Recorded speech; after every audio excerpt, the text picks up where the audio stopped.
മലബാർ ദേവസ്വം ബോർഡിന് കീഴിലെ ക്ഷേത്രത്തിൽ സ്വർണ്ണ ഉരുപ്പിടികൾ നഷ്ടപ്പെട്ട് എന്ന് പരാതി. ബാലുശ്ശേരി കോട്ട പരദേവത ക്ഷേത്രത്തിൽ കാണിക്കയായി ലഭിച്ച 20 പവനോളം സ്വർണം നഷ്ടമായി എന്നാണ് പരാതി. 2023 സ്ഥലം മാറിപ്പോയ ക്ഷേത്രം എക്സിക്യൂട്ടീവ് ഓഫീസർ ടി വിനോദ് കുമാറിനെതിരെയാണ് ഇപ്പോൾ ആരോപണം ഉയർന്നിരിക്കുന്നത്.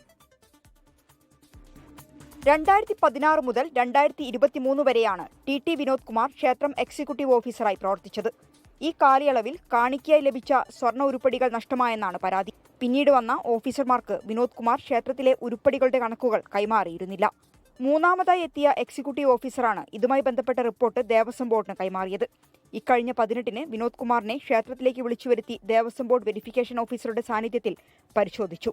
ഉരുപ്പടികൾ നഷ്ടമായതായി വ്യക്തമായി. ഇപ്പോൾ നാളെ ലാസ്റ്റ് ഇതാണ് അയാൾ പറഞ്ഞ ഡേറ്റ്. അത് നാളെ കഴിഞ്ഞാൽ ഞങ്ങൾ ഈ തുടർ നടപടിയായിട്ട് പോലീസിലേക്ക് പരാതിയായിട്ട് പോകാൻ ദേവസ്വം ബോർഡ്. ഒക്ടോബർ 3-ന് ഉരുപ്പടികൾ തിരികെ നൽകണം എന്നായിരുന്നു ടി വിനോദ് കുമാറിന് നൽകിയ നിർദ്ദേശം. എന്നാൽ അത് പാലിക്കപ്പെട്ടില്ല. നാളെ എത്തിക്കാനുള്ള നിർദ്ദേശമാണ് ഏറ്റവും ഒടുവിൽ നൽകിയത്.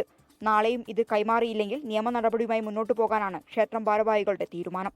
ബാലുശ്ശേരിയിൽ മാത്രമല്ല കൊയിലാണ്ടിയിലും സമാനമായ സംഭവം ഉണ്ടായെന്ന് കോഴിക്കോട് DCC അധ്യക്ഷൻ കെ പ്രവീൺകുമാർ. പരദേവത ക്ഷേത്രത്തിൽ മാത്രമല്ല, ഇപ്പം ഞാൻ പേര് പറയുന്നില്ല, മറ്റൊരു ക്ഷേത്രത്തിൽ കൂടി സമാനമായ സംഭവം ഉണ്ടായിട്ടുണ്ടെന്ന്.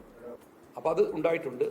അത് ഞാൻ കോട്ടയിൽ അമ്പലത്തിൽ മറ്റന്നാൾ സന്ദർശിക്കുന്നുണ്ട്. അത് കഴിഞ്ഞ് അതേക്കുറിച്ച് കൃത്യമായി പ്രതികരിക്കാം. കൊയിലാണ്ടിയിലാണ്. ആരോപണ വിധേയനായ എക്സിക്യൂട്ടീവ് ഓഫീസറെ പിഷാരിഗാവ് ക്ഷേത്രത്തിലെ സാമ്പത്തിക ക്രമക്കേടുമായി ബന്ധപ്പെട്ട് സർവീസിൽ നിന്നും സസ്പെൻഡ് ചെയ്തിരുന്നു. 24 കോഴിക്കോട്. ലോകത്തെവിടെയായാലും ഏത് സമയത്തും 24 വാർത്തകളും ഓഗ്മെന്റഡ് റിയാലിറ്റി പാക്കേജുകളും എക്സ്പ്ലെയിനറുകളും വിശദമായി കാണാൻ ഞങ്ങളുടെ യൂട്യൂബ് ചാനൽ നിങ്ങൾക്ക് സബ്സ്ക്രൈബ് ചെയ്യാം.